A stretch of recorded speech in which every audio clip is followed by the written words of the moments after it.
Movie की शुरुआत में हम कॉन्ग को देखते हैं जो कुछ क्रिएचर को देख के भाग रहा होता है और वो सिंकहोल में कुल्हाड़ी की मदद से नीचे उतर जाता है। वहाँ आते उसकी कुल्हाड़ी का क्रिस्टल चमकने लगता है। तभी उसको कोई आवाज सुनाई देती है और वो झरने के पार जाके देखता है कि वो अंडरग्राउंड कंपायर के वहाँ एक उसी की प्रजाति का छोटा बच्चा सुको मिल जाता है उसको। वो उससे हाथ बढ़ाता है पर वो उसे हाथ में काट कर भागने लगता है। तभी वहाँ पे और भी बड़े बड़े बंदर आ जाते हैं और वो लोग कॉन्ग को पकड़ लेते हैं और उसे पीटने लगते हैं और फिर कॉन्ग भी उन लोगों को जबरदस्त पीटने लगता है और इनमें से एक गिरने वाला होता है पर वो उसका हाथ पकड़ लेता है। फिर भी वो उसे मारना चाहता था इसलिए उसने उसको लात मार के नीचे भगा दिया। वो उसे देखकर भागने लगते हैं। फिर कॉन्ग झाड़ियों में से सुको को निकालता है और उसे अपने कबीले में लेके जाने की कहता है। सुको डर के मारे उसे लेके जाने लगता है। फिर हम देखते हैं कि आइलिन को जिस बैंक आउटपोस्ट की रिकॉर्डिंग चेक करती है तो उसे पता चलता है कि और तभी जिया आइलिन को कहती है वो सिग्नल इन्होंने भेजा था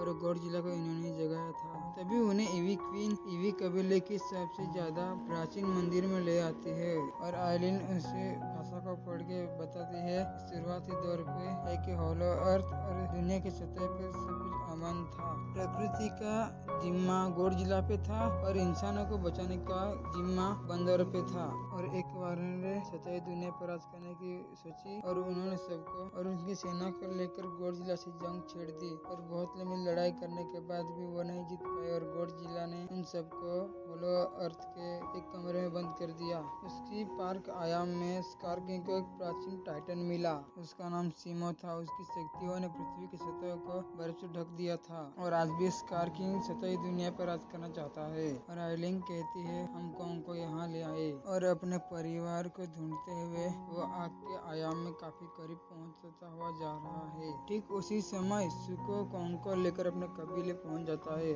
और कॉन्ग अपने जैसे काफी सारे वानर को देख के चौंक जाता है। वो वहाँ पर पत्थर धोने का काम करते थे। तब एक बुजुर्ग बंदर से वो पत्थर नहीं उठता तो पहरेदार बंदर उसको लात मार देता है। तभी वहाँ पे कॉन्ग आ जाता है और उस बुजुर्ग बंदर को हाथ देकर उठाता है पर पहरेदार बंदर उसे चिल्लाने लगता है पर कॉन्ग एक ही मुक्के में उसको ढेर कर देता है। तभी वहाँ पर स्कार किंग आ जाता है और उससे देख के सारे बंदर झुकने लगते हैं और वहाँ पे स्कार किंग और कॉन्ग के बीच में लड़ाई होने लगती है। स्कार किंग अपना हंटर फेंक के कॉन्ग को मारता है पर कॉन्ग उसका हंटर पकड़ लेता है और उसके वजह से उसका हाथ कट जाता है। फिर स्कार किंग अपना हंटर हवा में घुमाता है और वो कॉन्ग का नकली दांत देखकर उसका मजाक बनाने लगता है। और तभी वहाँ पे कॉन्ग के पीछे गुफा में हड्डियों से जंजीर में बजा हुआ सीमो बाहर आता है। वहीं आइलिन आगे की कहानी बता रही होती है कि दुनिया के अंत में एक मसीहा आएगा और वो मोथरा को जगाएगा और वो मसीहा स्कल आइलैंड के ईवी कबीले का होगा और सबकी नजर जिया पर टिक जाती है। तभी जिया को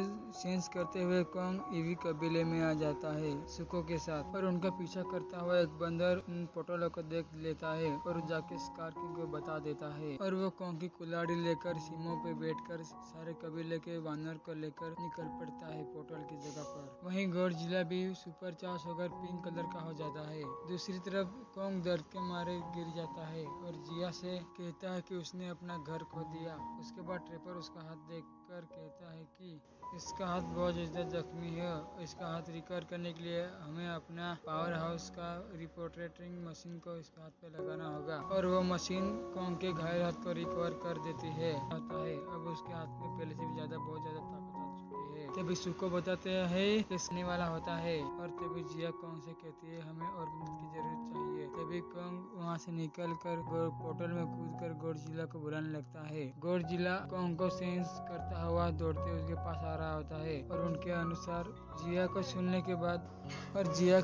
के बाद मोथरा जाग होती है। कॉन्ग के पास पहुंचकर गॉडजिला बिना उसकी बात सुने उसके ऊपर टूट पड़ता है और उसके साथ लड़ाई करता है। फिर अपना कॉन्ग भी नहीं रुकता, वो भी उसको पीटने लगता है। तभी वहाँ पे मोथरा की देवी आ जाती है और जिया आ जाती है और उसे गॉडजिला को समझाने लगती है कि अब हमें तुम्हारी जरूरत है। उस से समझाती है। इधर ईवी क्वीन उधर की ग्रेविटी कम करने के लिए दोनों पिरामिड को आपस में टकराने के लिए कर देती हैं, जिससे वहाँ के सारे पोर्टल बंद हो जाए। और तभी वहाँ पे स्कार किंग आ जाता है और सिमो की मदद से उन दोनों पिरामिड को रोक देता है। और तभी पोर्टल से गॉडजिला और कोंग आ जाते हैं। उनके बीच लड़ाई शुरू हो जाती है और कोंग स्कार किंग को मुक्का मार देता है। ठीक उसी समय और आइरिन को लगता है कि जिया का अब घर मिल चुका है ईवी कबीले में, और वो उसे भारी मन से अलविदा कहती है। तो जिया इशारों में बात करती है कि आप कैसी बात कर रहे हो, हम जहाँ भी जाएंगे जहाँ भी रहेंगे साथ मिलकर रहेंगे और मेरा घर तुम ही हो। उसकी इसी बात सुनकर आइरिन की आंखों में आंसू आ जाते हैं और रोते हुए वो जिया को गले लगा लेती है। अब सब कुछ ठीक होने जाने की वजह से गॉडजिला वापस कोलोसियम में आकर सो जाता है और कोंग नए परिवार के लिए सुको और सिमो के साथ आग के आयाम में आकर अपनी जीत की अनुसूचित निश्चयता बताते हुए और उन विशाल वानरों कोंग सरदार बन जाता है। इस बार सिमो किसी डर से नहीं, कोंग की प्यार की वजह से उसके साथ रहता है। और ये मूवी यहीं पे खत्म हो जाती है। तो आपको मूवी जरा से भी पसंद आई हो तो सब्सक्राइब करो और ऐसे वीडियो देखने के लिए हमारे चैनल को लाइक